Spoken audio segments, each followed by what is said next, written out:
August 1642. Somewhere beyond your sight, in Nottingham the royal standard has been raised. War has been declared. But here in London, it is still only a rumour. You walk through the market as if nothing has changed. Cheese is weighed. Coins exchange hands. A fishwife laughs too loudly. Yet every pair of eyes flickers toward the next man's ribbon, orange for Parliament. A quiet white favour for the king. No one says the word war. Not yet. Then the bells begin. Not celebratory, not joyful.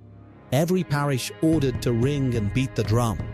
The sound rolls through your chest like distant cannon fire. The Thames, once thick with merchant sails, now carries lowboats heavy with iron and armed men. Trade has thinned. Steel has arrived. The air holds no gunpowder, only the cold scent of fear.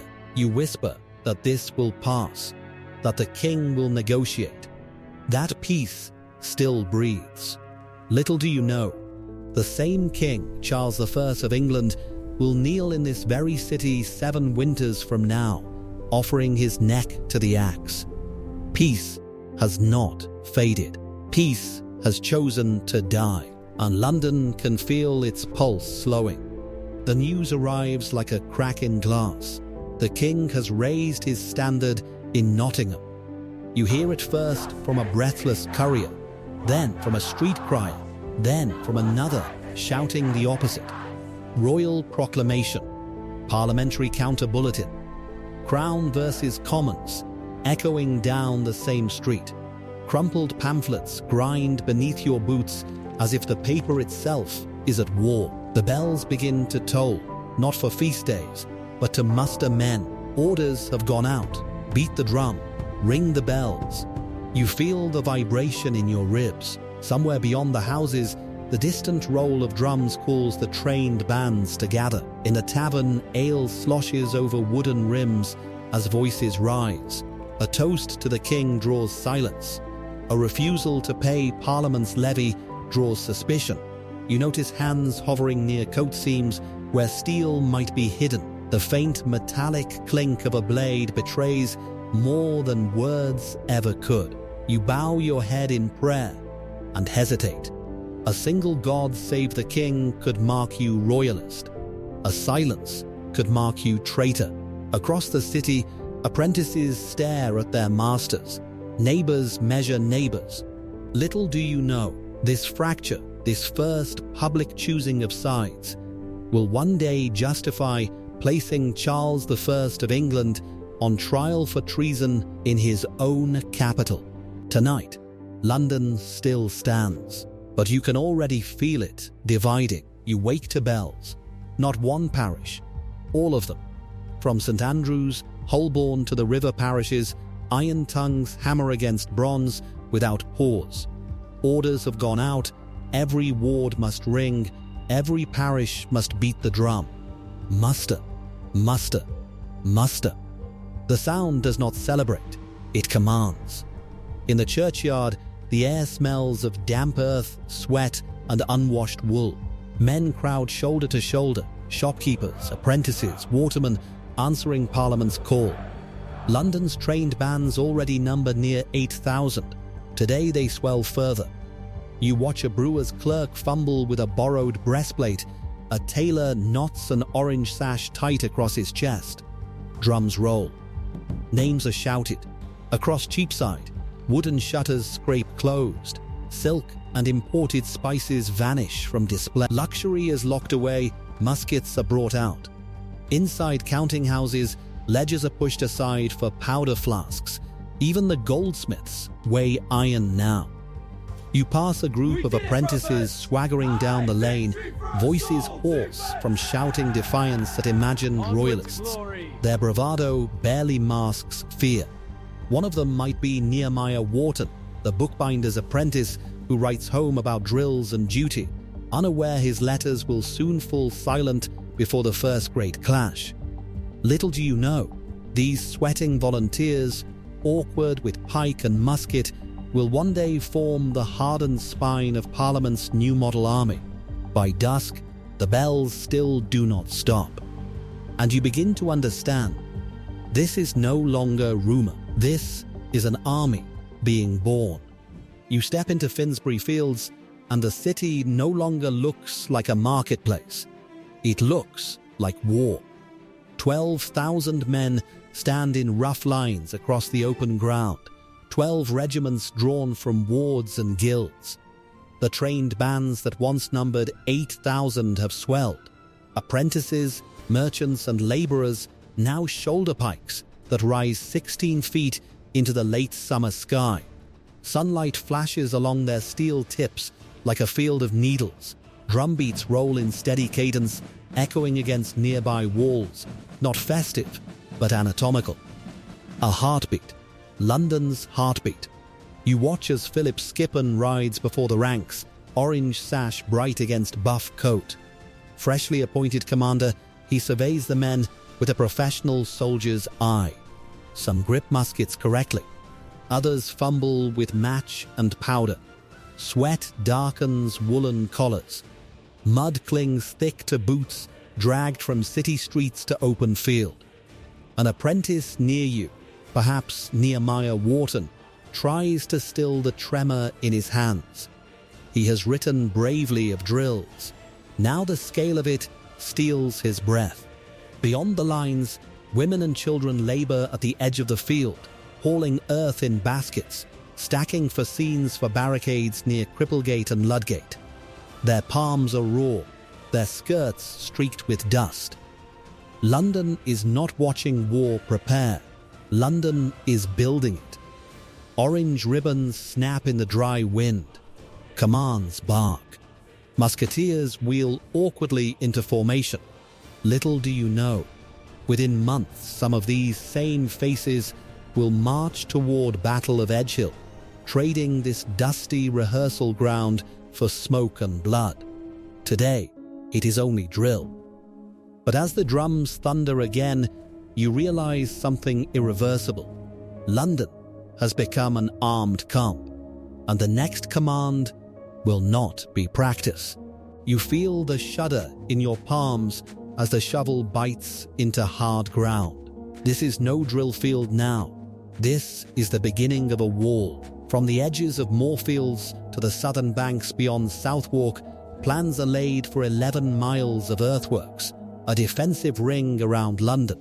23 forts and redoubts are envisioned, each positioned to anchor a city that fears siege. The first trenches open like wounds. You work beside tailors, fishmongers, watermen, livery companies rotating in shifts, abandoning trade for spade. The soil is damp beneath the surface, rich and heavy. The smell rises thick as clay and rot. Blisters swell beneath rough gloves. Sweat runs into your eyes, stinging with salt and dust. Children drag bundles of fascines larger than their torsos, stumbling but determined. Women pass baskets of earth hand to hand. Every volunteer leaves fingerprints in the rising embankments. This is labor on the scale of an army. Nearly 20,000 Londoners marshalled to build and man what they call the lines of communication. You glance back toward the spires of the city. The skyline already looks different, framed by skeletal palisades and deepening trenches. A Venetian visitor will later observe that these defences guard not only against enemies without, but unrest within. You understand why. Fear does not only march under a royal banner, it whispers in alleyways. Little do you know, by 1647 these vast ramparts, paid for at enormous cost, carved by bleeding hands, will be levelled without ceremony, never tested in battle. But today, none of that feels possible. Today, the earth grows higher, and with every shovelful, London stops pretending this will pass. You hear the knock before you see the seal. It is not a neighbour, it is Parliament. On 25 August, orders arrive from the Commons demanding that London surrender 6,000 muskets and 4,000 pikes from its own stores. An emergency levy, an enormous sacrifice. You feel the cold iron as it is lifted from racks in guild halls and counting houses, weapons meant to defend homes now counted, stamped, and carried away for the field army. The paper authorizing it bears urgent seals. Wax still soft, ink barely dry. Under the watch of Isaac Pennington, musters are organized, arsenals opened. He stands as Lord Mayor, a merchant turned magistrate, quietly backing Parliament's demands. His fishmonger's hall becomes a node of mobilization. You see resolve in his posture, but also calculation. Power is shifting. Then the pounding begins. Constables move door to door, empowered to search for hidden arms. The thud of fists on oak echoes down narrow lanes. Bolts scrape back reluctantly. You watch as a neighbor's musket is lifted from above the hearth. The barrel is icy even in summer air. Inside kitchens, mothers shove pamphlets into bread ovens, the smell of ash and flour rising thick. A careless prayer for the king, a concealed blade, a scrap of white ribbon, any of it can invite suspicion. You realize neutrality has evaporated. Refuse Parliament's levy and you are seditionist. Offer too loud a blessing for the monarch and you are royalist. Little do you know, the same parliamentary machinery now cataloguing muskets, the same committees stamping warrants, will within 7 years organize the trial of Charles I of England itself. Tonight, the fear is not outside the walls. It is inside the home. And the next knock may not ask for weapons, but for loyalty. You bend over the desk as drums thud beyond the shutters. Ink scratches across coarse paper. Candlelight trembles. A London apprentice, Nehemiah Wharton, writes to his master at the Golden Lion on St. Swithin's Lane. You imagine his hand smudged black, describing drills in Finsbury Fields, the weight of a musket biting into his shoulder, the orange sash of Parliament cutting bright across his chest. Outside, 12,000 volunteers maneuver in dust and shouted command. He seals the letter with wax pressed by unsteady fingers. Another night, another page. He writes of rumors, of fear, of marching orders whispered but not yet given. The bells ring again, Bow, St. Bride's, St. Andrew's, not in celebration but warning. The city beats its drum and rings its bells to muster. Then, silence. The letters stop, just before Edgehill. No farewell, no final line, only absence. You stare at the blank space where ink should have been. Across Holborn, Nehemiah Wharton fills his notebooks with trembling gratitude, crediting God's mercy for every musket shot that misses its mark. Providence explains survival, but does not explain disappearance. In a narrow market stall, a father sharpens a blade for the king, while his son tightens an orange sash for Parliament. They eat at the same table, speak fewer words each night. Little do they know, some of these apprentices will not return from the fields. Others will stand guard years later at Whitehall as a king kneels before the axe. The wax hardens, the drills fade into dusk, and the last letter remains unanswered. You hear it first at Aldgate, a groan of timber, iron scraping stone, then the heavy thud.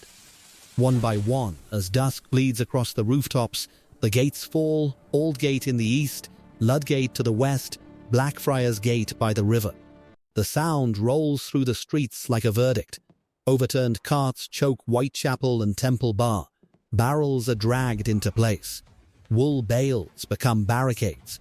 20,000 Londoners, tailors, watermen, apprentices have carved 11 miles of earthwork around their own homes. 23 forts glare outward from fresh ramparts. Torches flare along the lines of communication, smoke stinging your throat as wind snaps at raw canvas banners. Your hands still ache from lifting damp soil. The grit of turned-up road dust coats your boots. This defence has cost nearly 7,000, a crushing levy on rents and trade. London alone has poured tens of thousands more into Parliament's war chest, over 10% of the kingdom's strength. 6,000 muskets, 4,000 pikes. The arsenals stand half-emptied. Drums fade. And then comes a silence heavier than the noise before it. Watchmen murmur all's well, but no one believes it. Business continues by day, yet by night the city holds its breath behind timber and earth. Little do you know, within 7 years, this same London will watch a king kneel at Palace of Whitehall, the axe falling where bells once rang freely. And in 1666, much of what you defend tonight will burn to ash. But for now, the gates are shut. Peace does not slip away quietly. It slams closed. You wake to mist hanging over 11 miles of raw earth. The new ramparts, thrown up by 20,000 Londoners, loom in the pale light, unfinished but defiant.